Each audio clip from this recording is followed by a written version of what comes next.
Après avoir fait le tour du monde de New York à Tokyo en passant par Londres, le voici en Belgique. Pour cette première édition, plus de 90 participants, principalement belges mais aussi internationaux, déploient leur talent à Bruxelles.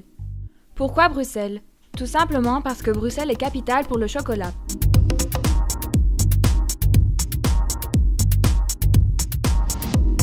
La Belgique est digne de cette gourmandise.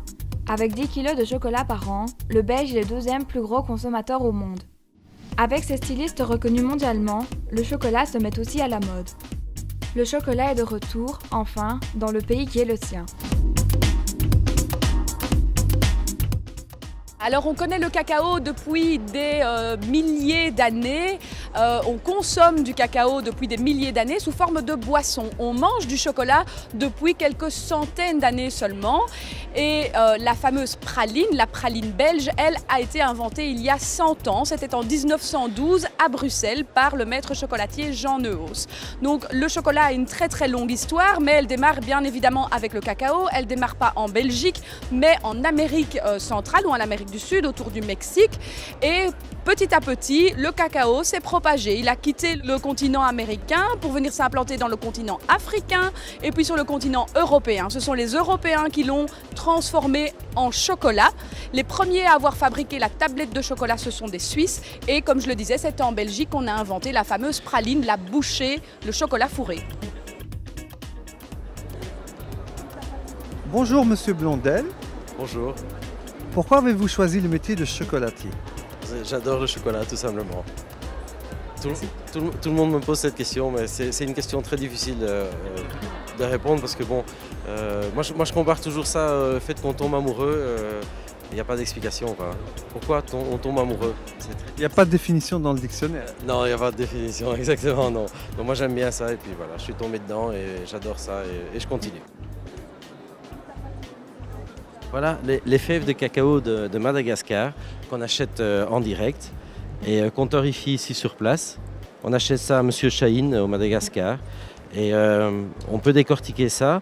On utilise les fèves, les nips, les fèves de cacao pour mettre sur une salade, pour mettre sur du fromage, c'est excellent. Vous pouvez mettre ça dans les plats mijotés. Vous pouvez également mettre ça sur du poisson.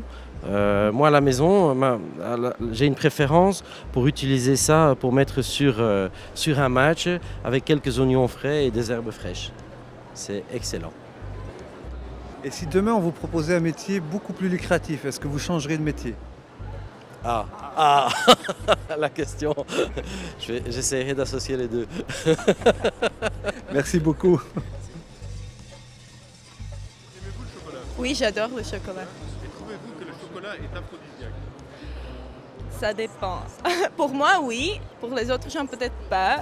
Mais oui, je pense. Ça dépend comment on utilise le chocolat. Et quelle est votre sorte de chocolat préféré? Le plus noir possible. Bonjour Monsieur Powell. Bonjour. Pourquoi avez-vous choisi ce métier de chocolatier ? Ah ben moi je ne suis pas chocolatier du tout. Moi. Ah oui, exactement. On est bien au salon du chocolat. Tout à fait, tout à fait. Dites-nous, c'est quoi le lien alors avec le chocolat ? Mais moi je crée le cadre pour que le chocolatier puisse travailler. C'est-à-dire ? Moi je suis le propriétaire de la société, le PDG de la société, donc il y a bien évidemment des chocolatiers qui créent pour nous, mais moi je ne suis pas chocolatier. J'ai une passion pour le chocolat, mais je ne suis pas chocolatier. Et aujourd'hui, vous représentez donc la maison De Bailleul, de Maille, exactement. qui est une boutique qu'on retrouve où ? Essentiellement en Asie. En Asie. Oui, on a des boutiques au Japon, en Chine, à Hong Kong. Et ici, bien évidemment, on est beaucoup plus connu pour notre pâtisserie et pour nos glaces qu'on trouve chez des maisons haut de gamme comme Rob, la grande épicerie à Bruxelles et dans la restauration au foyer. Je vais vous poser la même question. Si demain on vous proposait un autre métier que le vôtre, qui est beaucoup plus lucratif, est-ce que vous changeriez ? Bon, est-ce que je changerais? Ça dépend de quoi il s'agit, mais j'aime bien ce métier-là. Mais moi, je progresse dans la vie, monsieur. J'ai commencé avec le plat, maintenant je suis au dessert et je peux encore peut-être arriver au digestif, vous voyez. Merci. Est-ce que vous aimez le chocolat? On adore. Tous les deux, oui. Moi aussi j'aime beaucoup le chocolat. Je suis plus salé, mais j'adore aussi. Trouvez-vous que le chocolat est aphrodisiaque? Oui, quand même. Je pense que ça Ça développe, oui, ce petit côté ouais, un peu aphrodisiaque, oui, tout à fait. Non, pas du tout. Et quelle est votre sorte de chocolat préférée? Moi, je suis plus amer, donc noir. J'adore le chocolat noir. Et moi au lait. Alors vous pensez que le chocolat belge est le meilleur au monde? Oui, franchement, oui. Je pense que le chocolat belge est à un très haut niveau, ouais, ça c'est clair. Le Côte d'Or, c'est le meilleur. Aujourd'hui, on prépare la caprice. La caprice est un biscuit nougatine fourré à la crème fraîche au beurre vanille, enrobé du chocolat fondant. Elle fait partie de la famille Les Irrésistibles, qui est une famille de 5 pralines à base de biscuits nougatine et qui sont tous vraiment délicieux à goûter. Magnum vous propose de faire votre propre Magnum personnalisé à base de 3 garnitures. Vous avez le choix entre sucré, donc qui sont les basiques, les spéciaux, et puis l'expérience ultime avec les épicés, dont le chili par exemple. Là, ma collègue vous prépare une petite glace à base de sucre de fraise, de baies de goji et de chili, je pense. Un bon checker.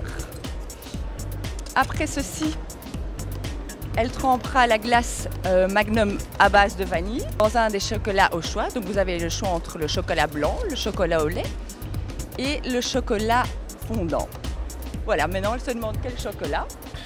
Mais le chocolat, on va prendre du chocolat au lait, qu'elle trempe bien soigneusement. C'est tout un art.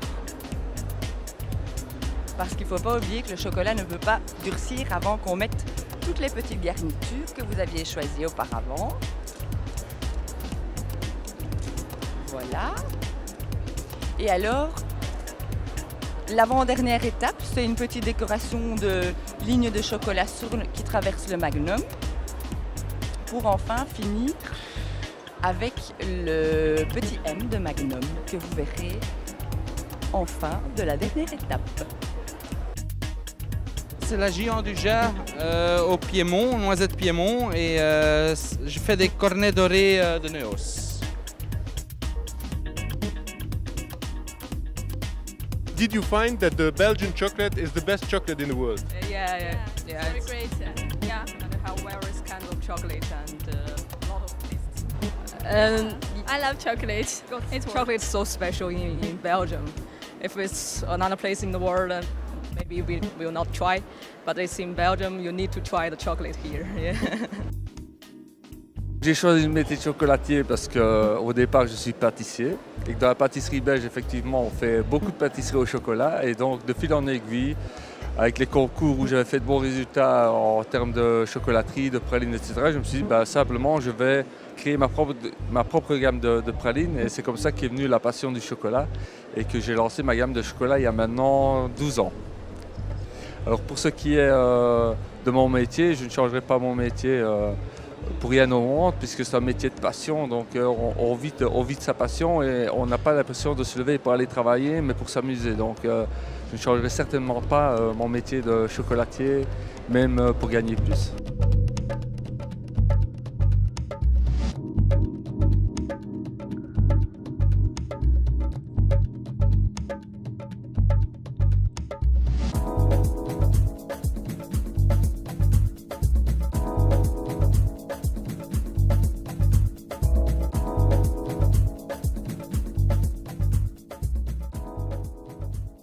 Simplement, le viticulteur connaît son raisin qui pousse à sa porte.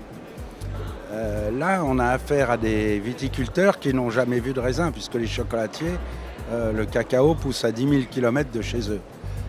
Donc, on a beaucoup travaillé sur les appellations, exactement comme le vin, sur des crus de cacao. On a essayé de faire émerger des appellations de provenance de différents pays. On a lié des contacts avec les producteurs, on les a mis en rapport avec les chocolatiers. Beaucoup n'avaient pas besoin de nous pour ça, mais il y a 20 ans, c'était pas si évident. Le chocolat est un produit divin qu'on commence seulement à découvrir. Bonjour Sylvie. Bonjour. Nous sommes ici au premier salon du chocolat en Belgique, mais auparavant vous en avez organisé d'autres.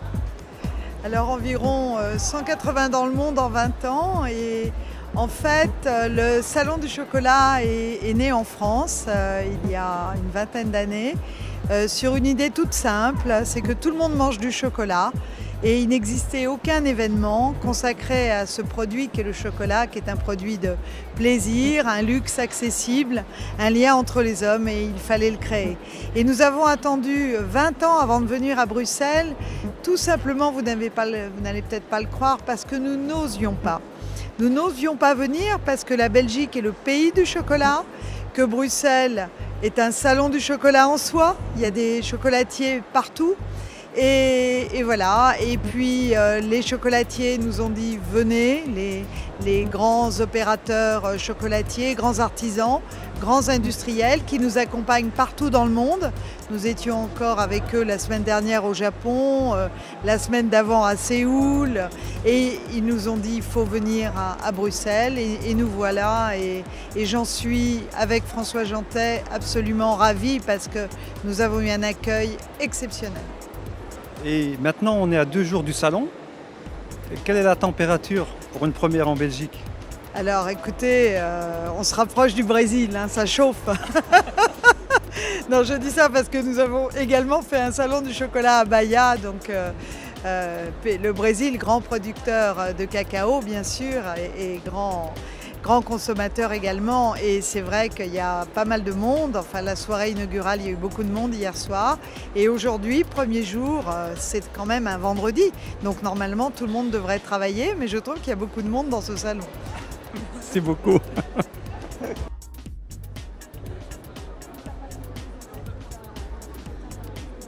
Le chocolat belge est reconnu mondialement. J'aimerais connaître votre avis. Oui, c'est certainement le chocolat le plus connu en tant que tel. On sait que dans d'autres pays, il y a aussi du chocolat de qualité, mais le chocolat belge est synonyme à la fois de qualité, d'excellence et aussi de plaisir de vivre. Je suis un amateur de chocolat et je dois toujours me freiner parce que j'en mangerai beaucoup. Et je suis amateur de chocolat noir. Je n'aime pas trop quand il est soit mélangé avec trop de lait, soit pire quand il y a de l'huile. Mais je trouve formidable de voir les variétés et l'innovation permanente qu'il y a grâce au chocolat.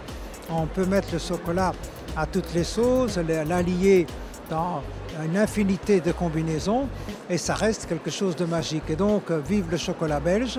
Vous savez, quand on va à l'étranger, nous sommes connus pour notre chocolat, pour notre bière, pour nos frites, pour nos moules.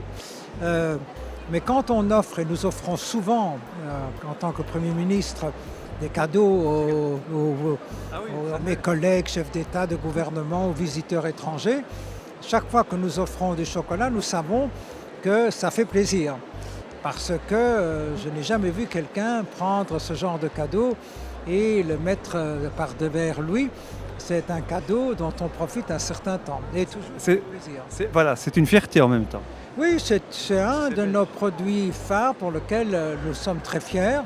Et il faut saluer tous les chocolatiers et qui justement font ce métier et qui promeuvent l'image de marque de notre pays.